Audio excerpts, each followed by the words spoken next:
பால் பாலபாஸ்கரன் கொடுக்கும் சிலுவையின் செய்தியை கேட்டுக்கொண்டிருக்கும் சகோதர சகோதரிகளையும் நண்பர்களையும் இச்செய்தி மூலமாக சந்திப்பதில் பெரும் மகிழ்ச்சி அடைகிறோம். தாம் ஒருவரே ஞானமுள்ளவருமாயிருக்கிற தேவனுக்கு இயேசு கிறிஸ்துவின் மூலமாக என்றென்றைக்கும் மகிமையும் கனமும் உண்டாவதாக. ஆமீன்.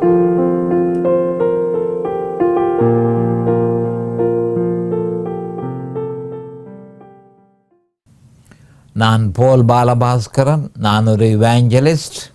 இந்த நேரத்தில் சிலுவையின் செய்தியின் நிகழ்ச்சியில் என் சகோதரர்கள், என் சகோதரிகள், என் நண்பர்கள் எல்லோரையும் சந்திப்பதில் நான் பெரும் மகிழ்ச்சி அடைகிறேன். வேத வார்த்தைகளை உங்களோடு பகிர்ந்து கொள்வது எனக்கு மிகுந்த சந்தோஷமாக இருக்கிறது. இந்த சிலுவையின் செய்தியை பற்றி உங்களுக்கு தெரியும், ஏற்கனவே நான் அதை பற்றி சொல்லியிருக்கிறேன். அதனுடைய முழு நோக்கமும் இறுதி நோக்கம் என்னவென்றால், டோமர் 6ஆம் அதிகாரம், டோமர் 7ஆம் அதிகாரம், டோமர் 8ஆம் அதிகாரத்தை பிரசங்கிப்பதே. அதற்கு ஏதுவாக அதனை பிரசங்கிக்கும் பொழுது அதனை இலகுவாக நீங்கள் கிரகித்து கொள்ள ஏதுவாக இப்பொழுது வேதத்தில் மிக முக்கியமான வசனம், சிலுவையை பற்றிய மிக முக்கியமான அடிப்படை வேத வாக்கியத்தை கொண்டு வந்து அதன் அடிப்படையில் நான் என்னுடைய பிரசங்கத்தை நான் செய்து கொண்டிருக்கிறேன். அப்போ அந்த அடிப்படை வேத வாக்கியம் என்னவென்றால் 1 கொரிந்தியர் 2:2. இந்த வேத வாக்கியத்தை தொடர்ச்சியாக எடுத்து இதன் அடிப்படையிலேயே நான் பிரசங்கத்தை மேற்கொண்டிருக்கிறேன் என்றதை நீங்கள் அறிந்திருப்பீர்கள். இப்பொழுது அந்த வசனத்துக்கு போவோம். 1 கொரிந்தியர் 2:2 மிக முக்கியமான ஒரு வேத வாக்கியம். அநேகமான சபைகளில் இந்த வேத வாக்கியம் எடுக்கப்படுவதே இல்லை என்றதை நாம் அறிந்து கொள்ள வேண்டும். அப்போ 1 கொரிந்தியர் 2 சொல்லப்படுகிறது. அப்போ ஆங்கிலத்தில் பார்த்தாலும் தமிழில் பார்த்தாலும் அதனுடைய முக்கியத்துவத்தை இலகுவாக அறிந்து கொள்ள முடியும். ஆங்கிலத்தில் I determined not to know anything save Jesus Christ and Him crucified என்று சொல்லப்பட்டிருக்கிறது. தமிழில் இயேசு கிறிஸ்துவை சிலுவையில் அறையப்பட்ட அவரையே அன்றி வேறொன்றையும் உங்களுக்கு அறியாதிருக்க தீர்மானித்திருந்தேன் என்று பவுல் அப்போஸ்தலர் பரிசுத்த ஆவியினாலே ஏவப்பட்டு அவர் சொல்லியிருக்கிறார். அப்போ இப்பொழுது நாங்கள் அதனை தொடர்ந்து நான் பிரசங்கிக்கிறதற்கு இப்பொழுது முதல் ஜெபத்துக்கு நாங்கள் கடந்து செல்வோம். அருமையானங்கள் பிதாவே, உமக்கு சோஸ்திரம். பரலோகத்தின் தேவனே, உமக்கு சோஸ்திரம். பாவிகளாயிருந்த எங்கள் மீது தேவரில் இரக்கம் கொண்டதற்காய் உமக்கு அண்டண்டைக்கும் சோஸ்திரம்.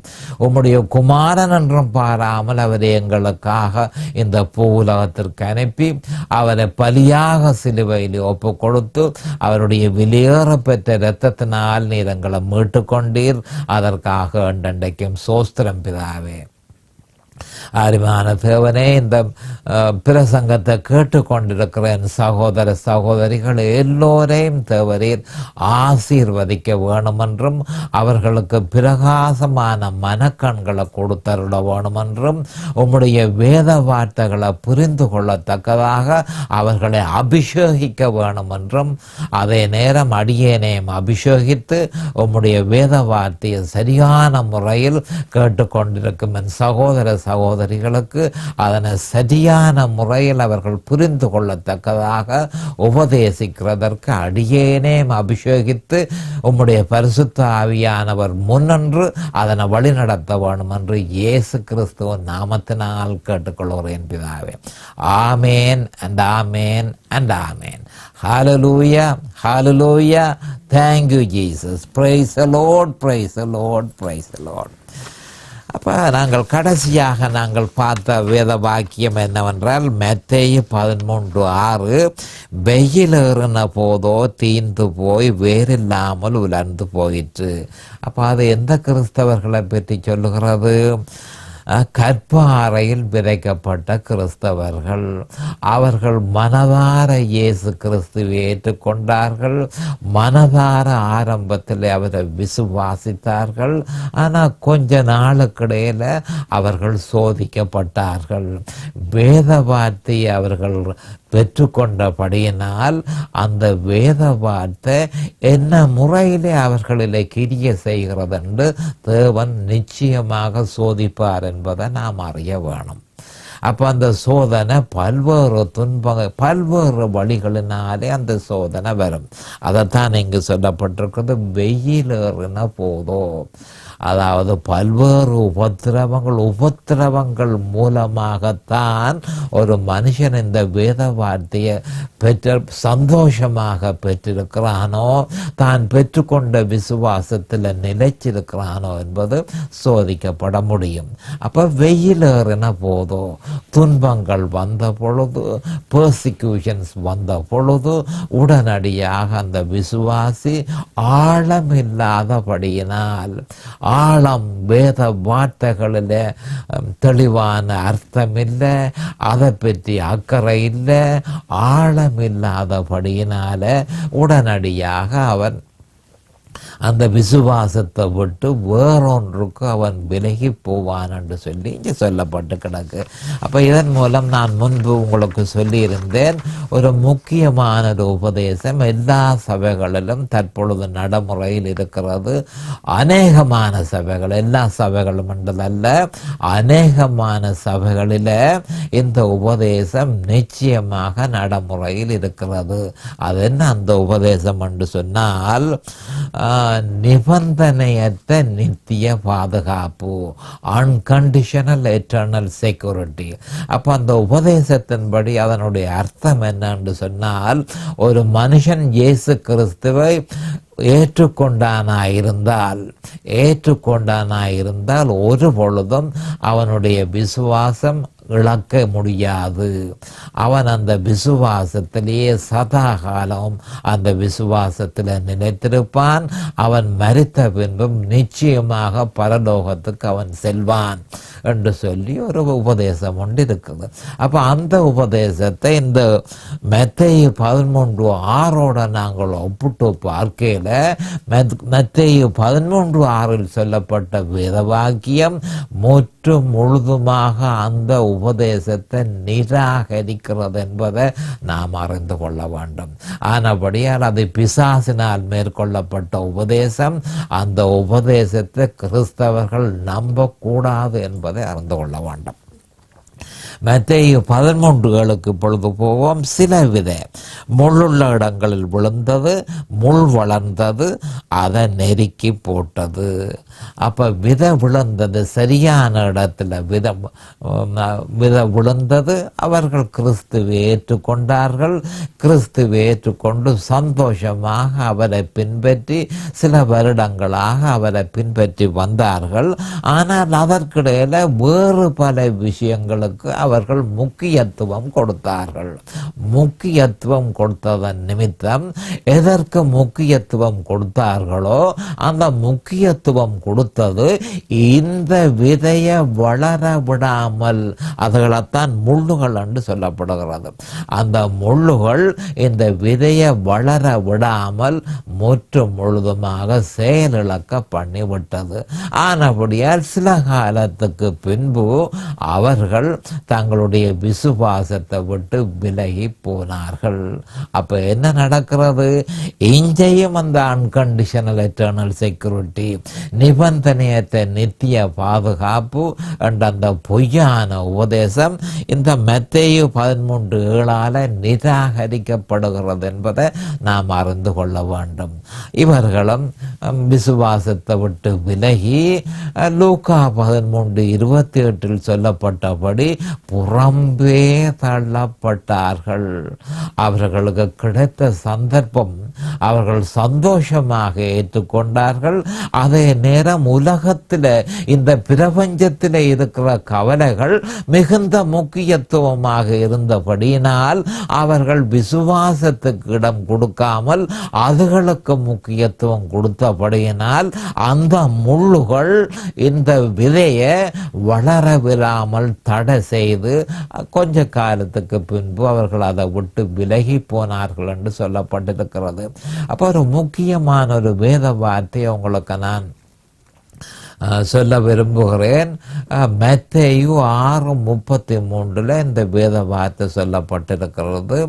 தேவனுடைய ராஜ்யத்தையும் முதலாவதாக, கவனமாக கேளுங்கள், முதலாவதாக தேவனுடைய ராஜ்யத்தையும் அவருடைய நீதியையும் தேடுங்கள். இவைகளெல்லாம் அப்பொழுது இவைகளெல்லாம் உங்களுக்கு அதிகமாக கொடுக்கப்படும் என்று சொல்லப்பட்டு கிடக்கு. கூட கொடுக்கப்படும் என்று சொல்லப்பட்டிருக்க. மறுபடியும் இந்த வேத வார்த்தையை பார்ப்போம். என்ன சொல்கிறது என்று சொன்னால், மத்தேயு 6:33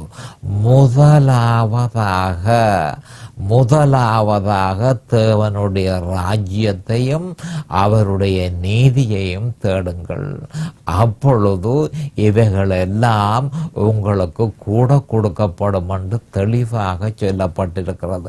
அப்போ என்ன சொல்லப்பட்டிருக்கு இந்த வேதத்தில், அந்த வேத வார்த்தையில முதலாவதாக தேவனுடைய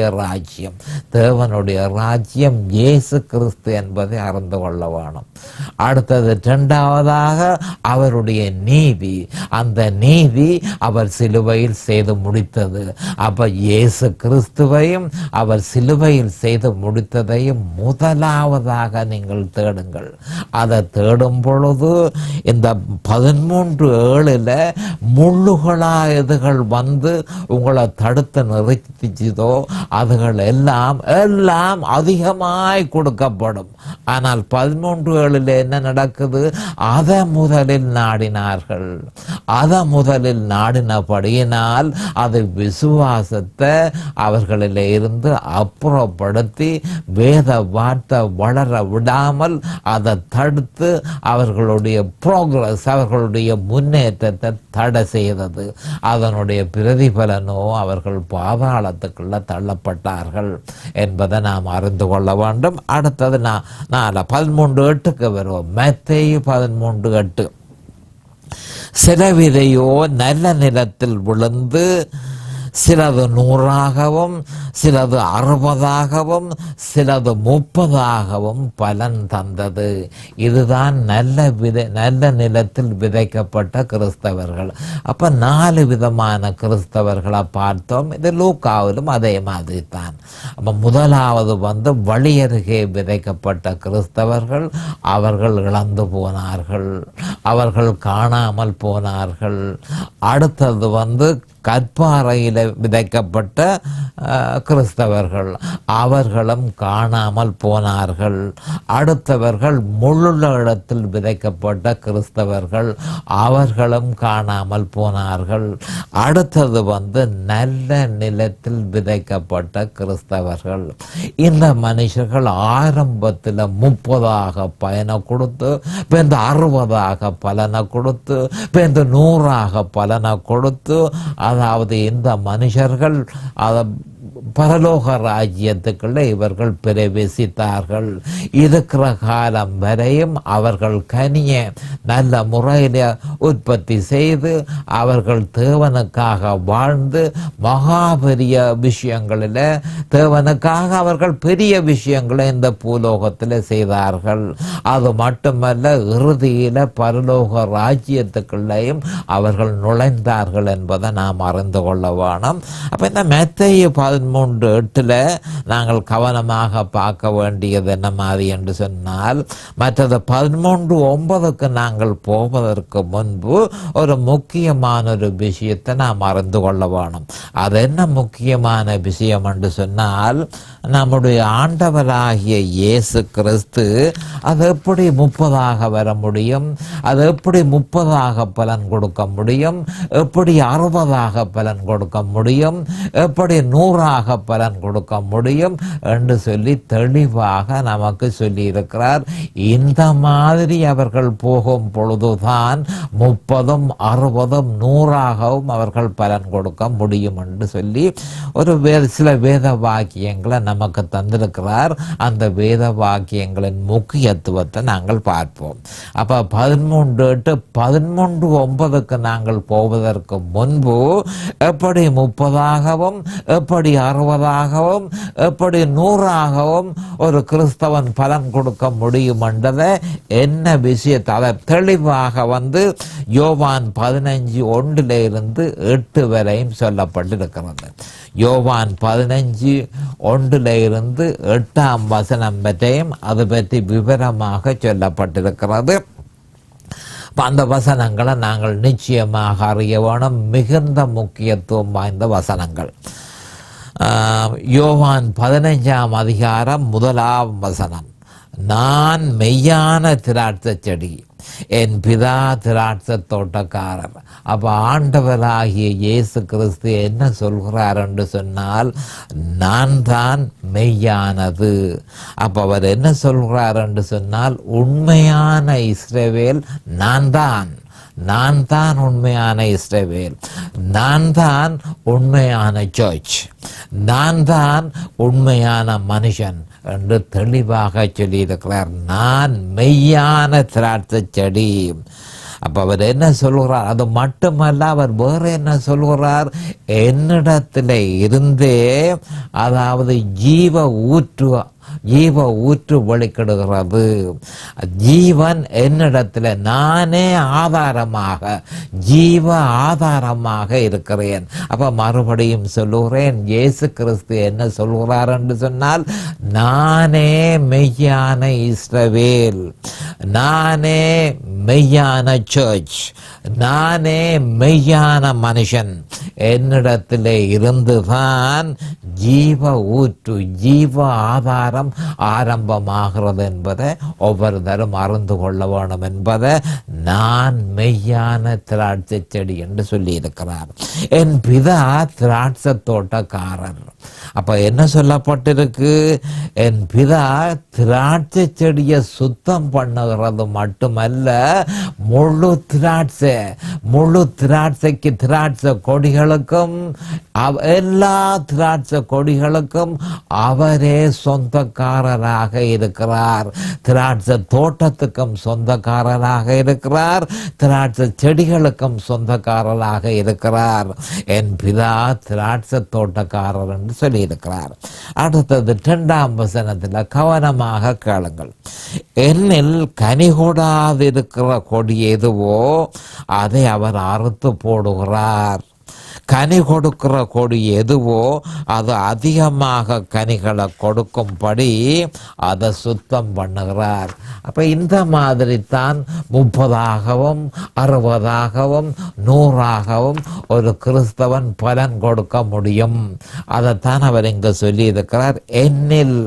அப்ப இயேசு கிறிஸ்து சொல்றது என்ன என்று சொன்னால், ரட்சிப்பு என்னில் தான் இருக்கிறது.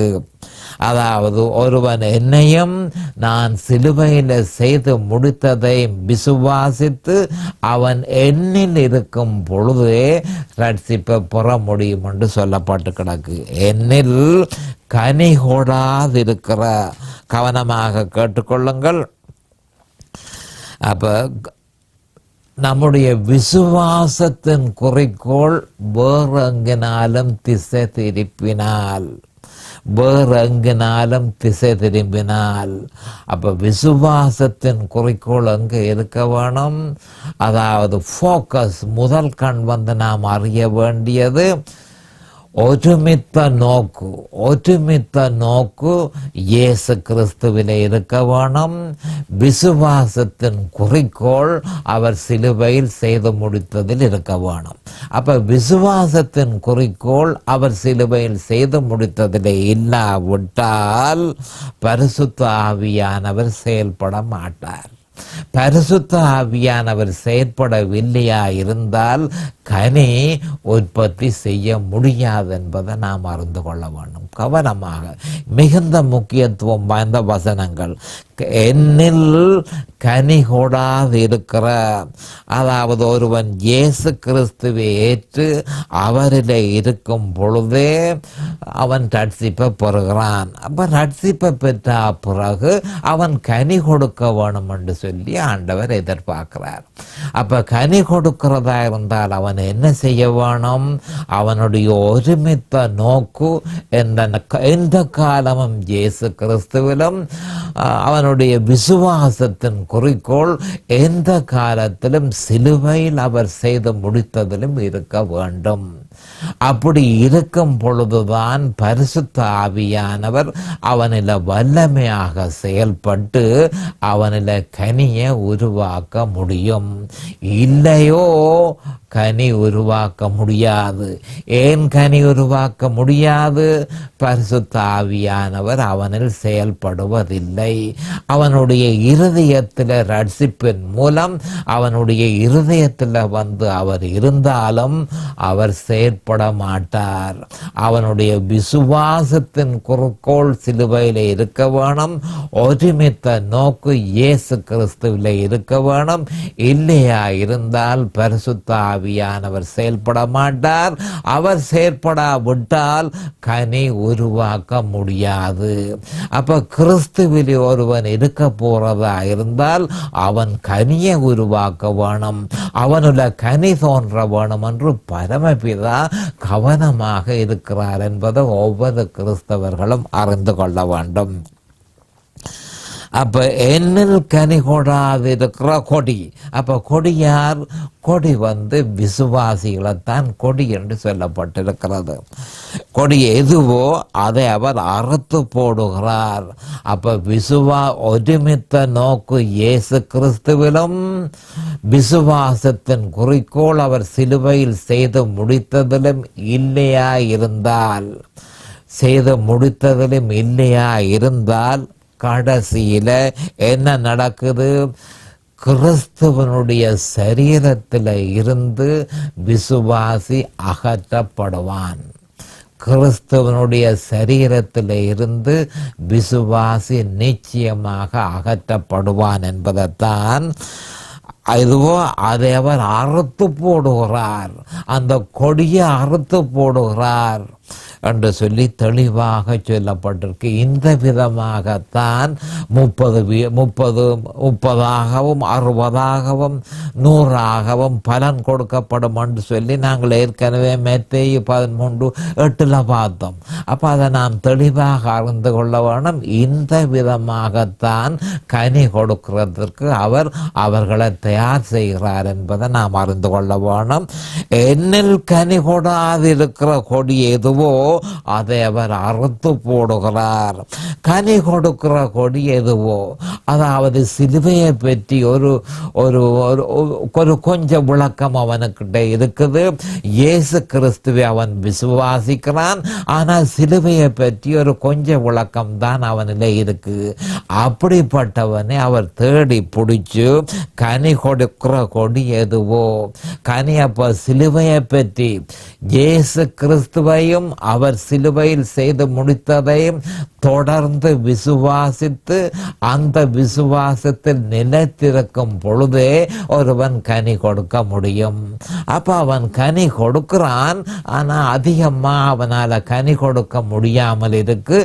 ஏன்? அதிகமா சிலுவையை பற்றி அவன் அறியவில்லை. கிறிஸ்து சிலுவையில செய்து முடித்ததை அவன் அதிகம் அறியாமல் இருக்கிறபடியினால் பரமபிதா என்ன செய்கிறார் என்று சொன்னால், அது அதிக கனிகளை கொடுக்கும்படி கொஞ்ச கனியை அது கொடுத்து கொண்டிருக்கிறது. அப்போ கொஞ்ச கனி காணாது, அது அதிக கனிகளை 30, 60, 100 100ஆக கொடுக்கும்படி, அது அதிக கனிகளை கொடுக்கும்படி அதை சுத்தம் பண்ணுகிறார். அப்ப முற்று முழுதுமாக எந்த நேரமும் இயேசு கிறிஸ்துவிலும் அவர் சிலுவையில் செய்து முடித்ததிலும் அவனுடைய விசுவாசம் நிலைத்து இருக்கத்தக்கதாக அவன் சுத்தம் பண்ணப்படுகிறான். அவன் சுத்தம் பண்ணப்பட்டு அவனுடைய விசுவாசம் இயேசு கிறிஸ்துவிலும் அவர் சிலுவையில் செய்து முடித்ததிலும் உறுதியாக இருக்கத்தக்கதாக அதற்காக பரமபிதா என்ன செய்கிறார் என்று சொன்னால் அவனை சுத்தம் பண்ணுகிறார். எதற்காக? அவன் அதிக கனியை கொடுக்க வேணும் என்பதற்காக அவர் சுத்தம் பண்ணுகிறார். அப்ப முற்றும் முழுதுமாக அவனுடைய முற்றும் முழுதுமாக முந்தி அவன் விசுவாசித்தது உண்மை, இப்பவும் அவன் விசுவாசிக்கிறது உண்மை. ஆனால் முற்றும் முழுதுமாக அவனுடைய விசுவாசம் சிலுவையில இருக்க வேணும். இயேசு கிறிஸ்துவிலும் அவர் சிலுவையில் செய்து முடித்ததிலும் முற்றும் முழுதுமாக இருக்கத்தக்கதாக அதற்கு இடைஞ்சலாக இருக்கிறது எதுவோ அதுகள் எல்லாவற்றையும் அவர் சுத்தமாக்குகிறார். அப்ப கவனமாக நீங்கள் பாருங்க என்ன மாதிரி என்றால், என்னில் கனி கூடாது இருக்கிற கொடி எதுவோ அதை அவர் அறுத்து போடுகிறார் என்று சொல்லப்பட்டு கிடக்கு. அப்ப கிறிஸ்துவை ஏற்றுக்கொண்ட பிறகு அவரில் விசுவாசத்தை பெற்றிருக்காமல் வேறு ஏதாவது விசுவாசத்தை பெற்றிருக்க தொடங்க என்ன நடக்குது? கொஞ்ச காலத்துக்கு பிறகு அவர் அந்த கொடியை அறுத்து போடுகிறார். இப்ப இதைத்தான் வெளி 3:16 சொல்லப்பட்டிருக்கிறது. இப்படி நீ குளிருமின்றி அனலுமின்றி வெதுவெதுப்பாய் இருக்கிறபடியினால் உன்னை என் வாயில் நின்று வாந்தி பண்ணி போடுவேன் என்று வெளி 3:16 சொல்லப்பட்டிருக்கிறது. இதுதான் அந்த முக்கியமான காரணம். அறுத்து போடுகிறார். இயேசு கிறிஸ்துவை ஏற்றுக்கொண்டு அவரில் கனி கொடுக்காமல் வேறு விஷயங்களை விசுவாசித்து கொண்டு இருக்கிற மனுஷர்களை அவர் என்ன செய்கிறார்? பரமபிதா அந்த கொடி இயேசு கிறிஸ்துவோட இணைந்திருக்காதபடிக்கு அந்த கொடியை கொஞ்ச காலத்துக்கு பிறகு அவர் அறுத்து போடுகிறார். இணைந்திருக்கிற கொடி, அதாவது கிறிஸ்துவில் இணைந்திருக்குது. ஆனா விசுவாசத்தின் குறிக்கோள் முற்று முழுதுமாக சிலுவையில் இருக்கவில்லையா இருந்தால் அப்பொழுது அந்த கொடியை அவர் சுத்தம் பண்ணுகிறார். எதற்காக சுத்தம் பண்ணுகிறார்? முற்று முழுதுமாக விசுவாசத்தின் குறிக்கோள் சிலுவையிலே இருக்கத்தக்கதாக அதுக்கு இடைஞ்சலாக இருக்கிற எதுவோ, அதுக்கு இடரலாக இருக்கிற எதுவோ அதை சுத்தம் பண்ணி போடுகிறார். சுத்தம் பண்ணி அப்பொழுது அவன் 30 இருந்தவன் 60க்கு மாற்றம் எடுக்கிறான். 60 இருந்தவன் 100க்கு தன்னை மாற்றுகிறான். கனிய உற்பத்தி செய்கிறான். 30 60ஆகவும் 60 100ஆகவும் வருகிறது என்பதை நாம் அறிந்து கொள்ளுவோம். இது என்ன மாதிரி செய்யப்படுகிறது என்பதை பற்றித்தான் நான் உங்களுக்கு இப்பொழுது சொல்லிக் கொண்டிருக்கிறேன். அடுத்த 3ஆம் வசனம் 15 யோவான் 15ஆம் அதிகாரம் 3ஆம் வசனம். நான் உங்களுக்கு சொன்ன உபதேசத்தினாலே நீங்கள் இப்பொழுதே சுத்தமாயிருக்கிறீர்கள். நான் உங்களுக்கு சொன்ன உபதேசத்தினாலே நீங்கள் இப்பொழுதே சுத்தமாயிருக்கிறீர்கள். அப்போ அதனுடைய அர்த்தம் என்ன என்று சொன்னால், அதாவது பதில் எந்த காலமும் தேவனுடைய வார்த்தையில் தான் தங்கி இருக்கிறது என்பதையும், அந்த வார்த்தை என்ன? சிலுவையில் அறையப்பட்ட இயேசு கிறிஸ்து. இதைத்தான் நாம் அறிந்து கொள்ள வேண்டியது. வார்த்தை எந்த காலத்திலும் அதுவே மனுஷனுக்கு பதிலாக இருக்கிறது. அப்ப அந்த வார்த்தை என்ன என்று கேட்டால், சிலுவையில் அறையப்பட்ட இயேசு கிறிஸ்துவே அந்த வார்த்தை. அந்த வார்த்தையை பற்றித்தான் வேதத்திலே ஆதியாகமம் 1:1 வெளி 22 21 நினைக்கிறோம். அப்ப 21 வரையும் அங்கே இருக்கிற வேத வார்த்தைகள் முற்று முழுதுமாக சிலுவையில் அறையப்பட்ட இயேசு கிறிஸ்துவை பற்றியே சொல்லுகிறது என்ற உண்மையை நாம் அறிந்து கொள்ள வேணும். இப்பொழுது நேரம் சமீபமாகிவிட்டது. நான் அடுத்த செய்தியில் உங்களை சந்திக்கும் வரை கர்த்தராகிய இயேசு கிறிஸ்துவின் நாமத்தினால் நான் உங்களை ஆசீர்வதிக்கிறேன். அவருடைய கிருபையும் அவருடைய இரக்கமும் உங்களுக்கு தாராளமாக கிடைப்பதாக இயேசுவின் நாமத்தில் பரிசுத்த பிதாவே. ஆமேன் அண்ட் ஆமேன் அண்ட் ஆமேன். இந்த சிலுவையின் செய்தியை கேட்பவர்கள் அதன் ஆவிக்குரிய பலனை பூரணமாக அடைய வேண்டும் என்பதே நம்முடைய பிரார்த்தனையாகும். தொலைபேசி மூலம் தொடர்பு கொள்ள விரும்புவோர் 647 465-1224 மூலமும் இமெயில் மூலம் தொடர்பு கொள்ள விரும்புவோர் paulbalabhaskaran@gmail.com மூலமும் தொடர்பு கொள்ளலாம்.